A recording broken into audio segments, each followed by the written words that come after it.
Broken people attract broken people.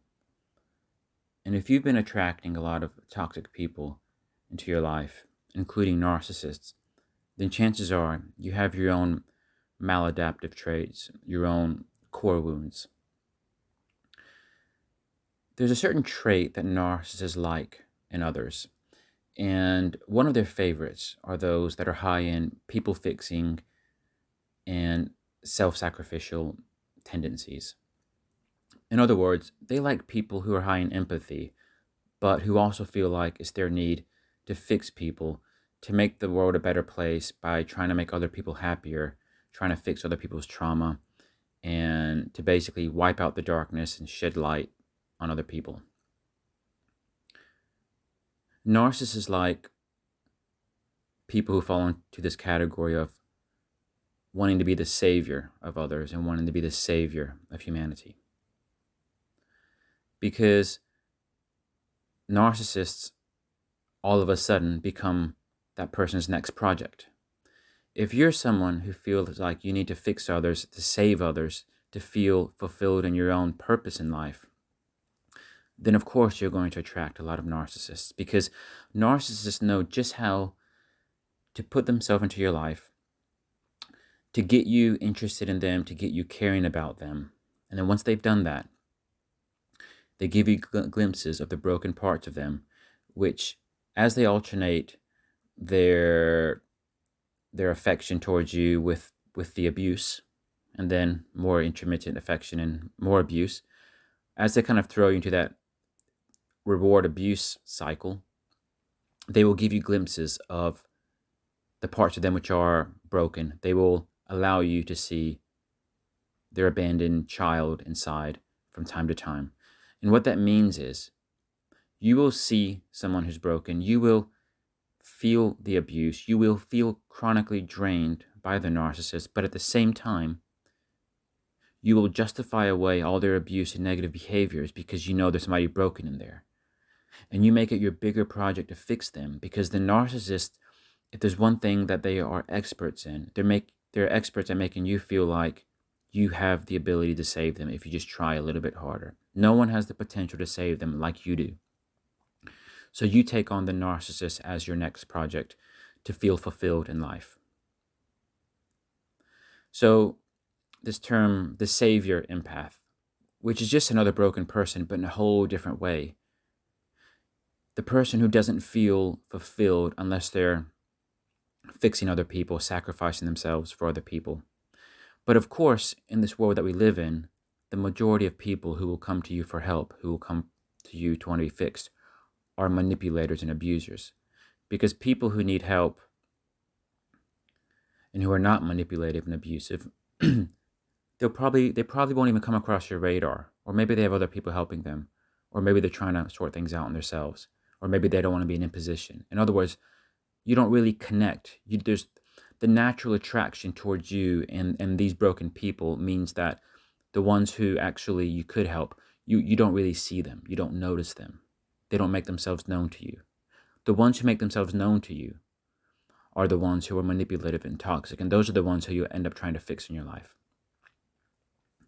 So if you're attracting narcissist after narcissist into your life, then just notice that you are as broken as the narcissist, but in a different way. Maybe you're not sadistic. Maybe you're not extremely manipulative with malevolent intent, but you are broken in the sense that unless you have these people in your life, you feel like something huge is missing. You feel this huge gaping hole. You feel like you're not fulfilling your purpose. So that's the conundrum for so many people who keep attracting narcissists into their lives. On the one hand, if they don't have a toxic person into their life who's constantly giving them hell, who's constantly testing their boundaries and stretching them to their limits, to the limits of their abilities to cope, then they feel like they're not really fulfilling their purpose.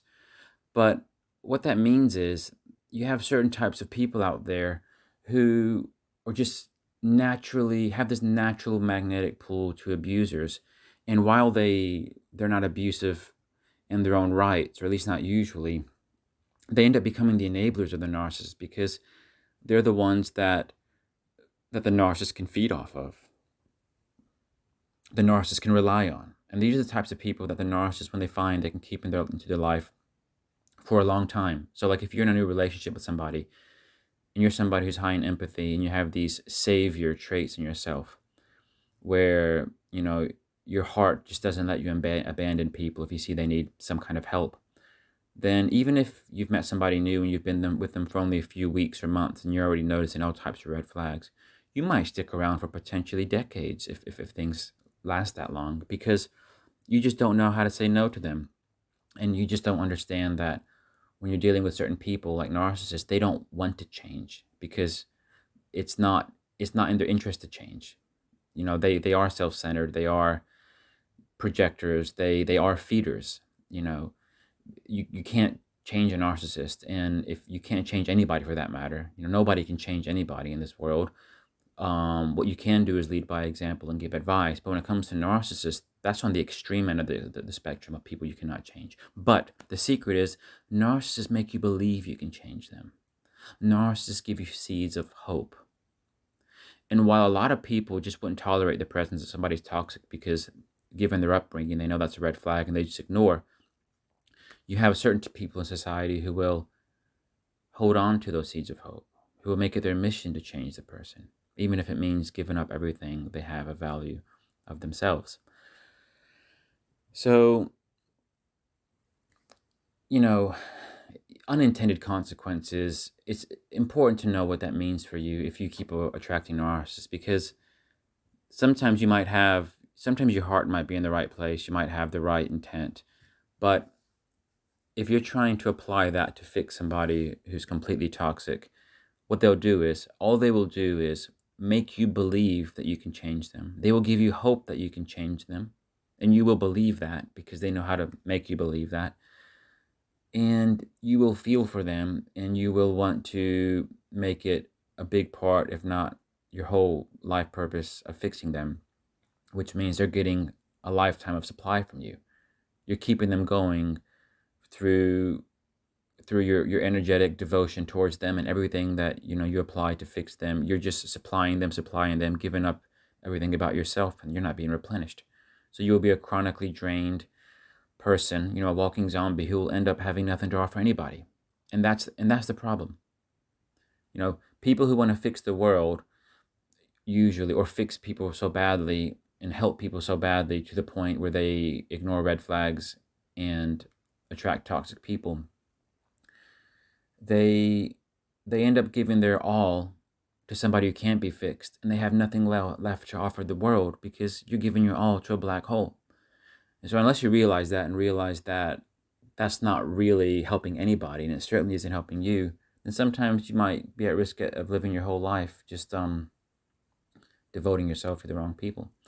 But anyway, of course, not everybody has that savior aspect about themselves, and not everybody would fall into that category of people who could be easily manipulated by the narcissist, because the narcissist attracts them quite strongly and then shows glimpses of that broken person that they want the other person to fix. But there are a lot of people who do fall within that category. And, if you are one of those people, then you should stop trying to fix the narcissist and you should start trying to fix yourself. And that's another problem. A lot of people who are with narcissists spend so much time trying to fix the other person, help the other person, that they don't realize who they should actually try to fix for themselves.